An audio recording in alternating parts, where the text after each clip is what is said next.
Godfather of the Voyeurs Jail. Shout out my boy, DEMEGODTV. It's Wave God in this motherfucker. Hey, shout my nigga Demi T though. Got the song pop like I'm Iggy. All they talking about is last night like I'm Demi. Say you got Rupees donated $5. Damn ski pulled the Michael.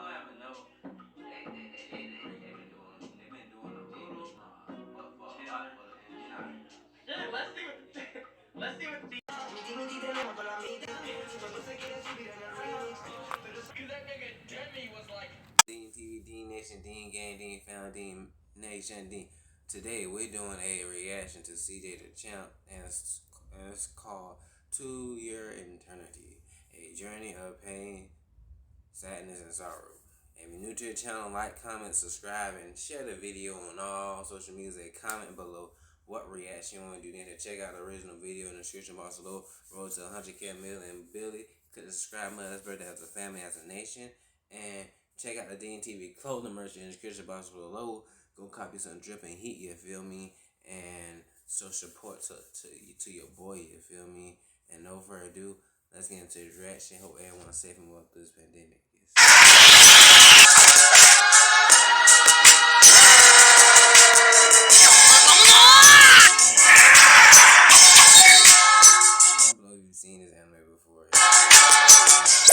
Alright, ladies and gentlemen, as we know, there's an anime that came out recently called To Your Eternity. And you see, for me, it's very hard to describe this anime, but if I had to describe it, I would describe it as a journey of pain, sorrow, and sadness. Like, bro, listen.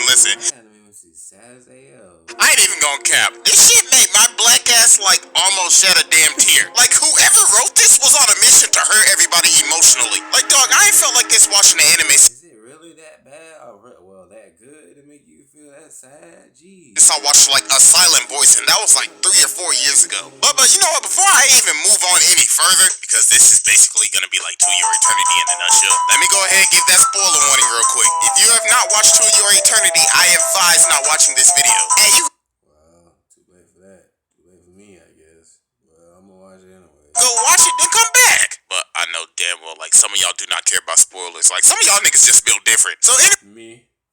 I wanna know. Shit. let's cut the bullshit. So, grab some popcorn, grab some, tissues, because you might need them if you shed a tear and shit. Cause I know some of y'all niggas' eyes probably gonna be watering and shit. Cause, bro, listen, this probably gonna be the most serious video I've been making in my life. So, if y'all ready, let's get this shit cracking. Alright, y'all, so we start off with a nigga sending an orb down to Earth. And you see, this just isn't an ordinary orb. No. You see, my nigga, this is an orb that captures the reflections of many things and changes in responses. So my nigga basically sent a sentient orb down to Earth. So the orb started off as a rock and just literally sat there for a long ass time. Like, what the f is a rock gonna do, nigga? Like, bro, we could deadass make this shit a whole Discovery Channel program right now. As the rock sits there over time on the plateau, it turns into whatever it gets in contact with the Earth. Through the stormy nights and the rainy days of the Earth's climate, the sentient rock shows signs of life. It starts slowly over time growing moss. Look at the green, luscious plant grow on his head. But over time the seasons change, and as the temperatures start to freeze, the snow begins to fall. But the rock still patiently sits there in its natural habitat. That nigga hasn't even moved a muscle yet, because it's a fucking rock. But over time, a wolf appears. The wolf is wounded to the knee, and that nigga dies. But suddenly, the rock starts to change. Most bizarrely, the rock turns into a wolf as that nigga howls into the night. Okay, so boom, bro, the nigga turned into a wolf and he walked up to a nigga in a damn log cabin. So homeboy right here thinks that this is wolf, but that's how they be cloning the celebrities, huh? we all know that nigga's wolf is dead as hell. Dude says you were gone for 2 months. I knew you would never forget about me, but I'm pretty sure that nigga forgot about you, bruh. So the sentient orb is finally learning how to eat, but my nigga did not want that nasty ass, stink ass fish that is sitting on the fucking wall for like 2 months, nigga. So the boy goes to sleep and just look at the wolf, bro. He looking at that nigga like, bro, what the f are you doing? So homie has to go on a journey and find his family and villagers that left him like 5 years ago. Like, nigga, that should be a sign, but he's determined to find them. Like, for a homie kinda down bad right now. Like, if he don't find them niggas soon, like, his ass is grass because he running out of resources and everything, bro. Like, the only people that stay with him were the old niggas, and them old niggas dead as hell. So he's all alone with this wolf right now. And just look at him, bro. You gotta feel... Everybody dying. sad for homie, bro. He writing his uncle, his auntie on the wall and shit. Like, I'll see you someday again. Like, bro.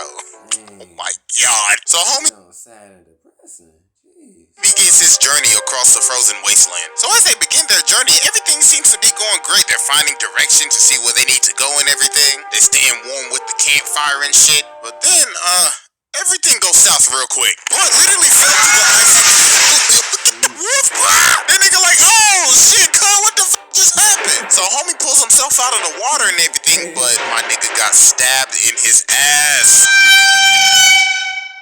And bruh is bleeding out right now. So he wraps it up, but in this time period, my nigga ain't got no disinfectants. So if he don't find help soon, he's and look at him. Bruh, this man's struggling. But this man is still determined to get to his destination. But man sees a glimmer of hope. He sees one of the directional rocks. So he runs over to it, but they got a big ass X on that bitch. And he looks over, man, oh man. All them niggas dead as hell. So bro's already bleeding out, but this shit just made it even worse, knowing that all his people didn't make it, bruh. And my nigga came to the realization at this point, he's fucked. So he walks all the way back to his rusty ass shack on his last leg.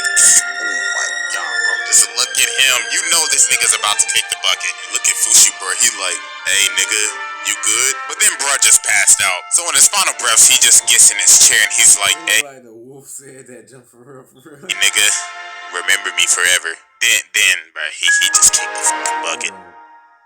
Damn, bro, that's just a terrible way to go out. Bro, this is beyond f***ed up. This nigga died in a rocking chair in this nasty ass, dusty ass shack with these stank ass fish on the wall. And this ain't even his real wolf. But my nigga Fushi, yeah, that nigga Fushi got murked again. So then Rin comes in to save Gugu, but the whole house ends up collapsing. So while Fushi's outside getting boxed up, this man Gugu is getting crushed by debris, trying to save old girl again. It's not looking good for our boy, bruh. My man's out here pouring out all his love and shit. So then homie finally got the kiss, bruh. But at what cost? Your life, nigga. Because my nigga Gugu dead as hell. And see, we could tell that homie was dead because Fushi could turn into him. That's how he firebended to beat the doctor. So then we get our little Forrest Gump section. Like, damn, bro, right when the nigga got booty, bro, he died. Like, shit, bruh. Let a nigga live.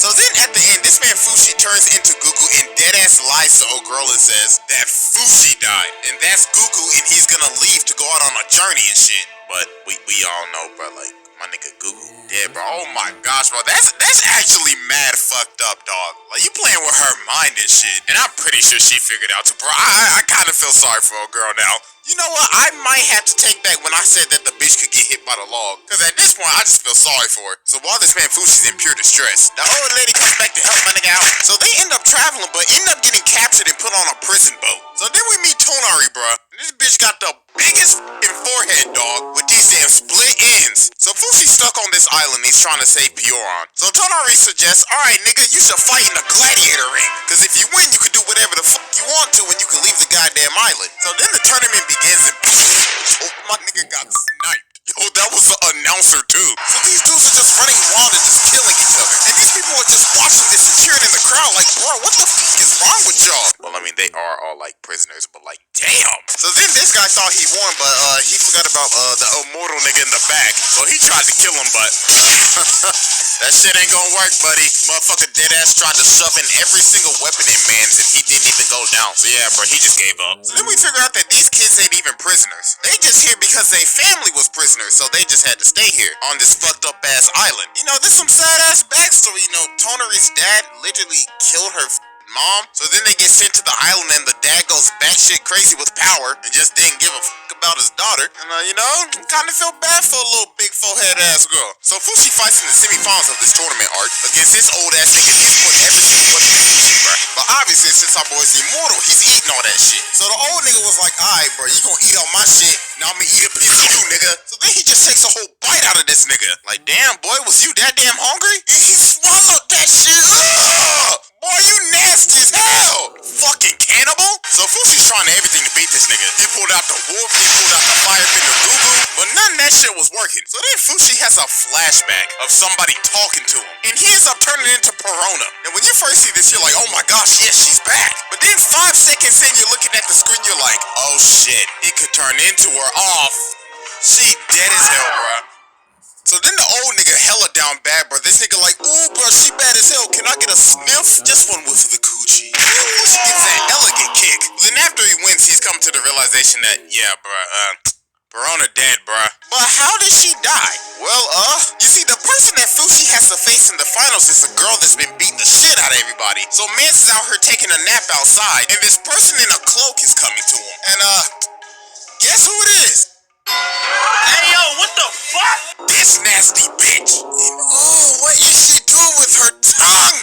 You nasty stank breath halitosis ass bitch. Fuck. Yeah, bro, Hayase stank ass is back. So she fights Fushi in the finals. And our boy's angry as shit because he's remembering that, like, yo, this is a bitch that killed March. Are you ready?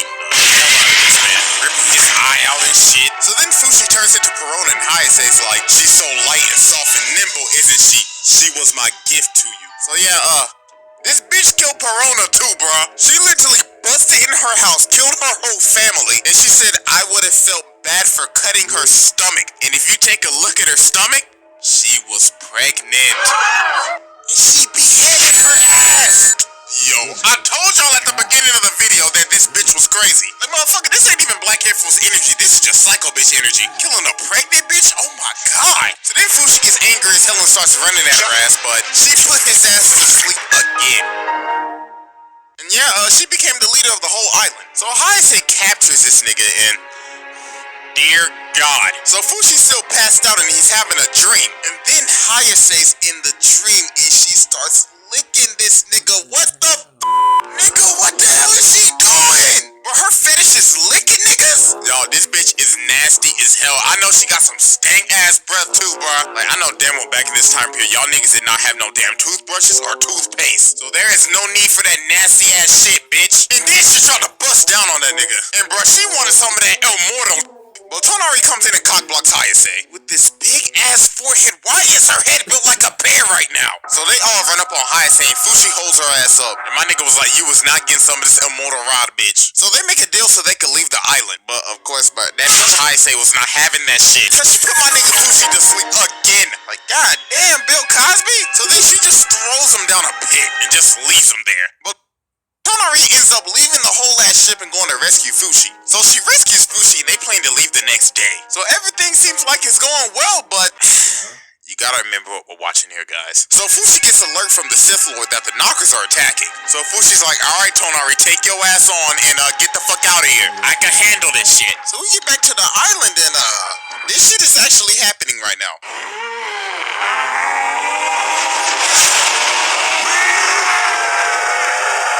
Yeah, bro, they're having a whole ass zombie apocalypse. So everybody's spending for their life right now. So then, of course, Tonari comes out of nowhere. She's like, nigga, I'm not leaving you because the on the boat. So they start fighting and everything, but old little nigga right here ends up getting infected. So the redhead girl ends up reaching for her hand, but here we go again.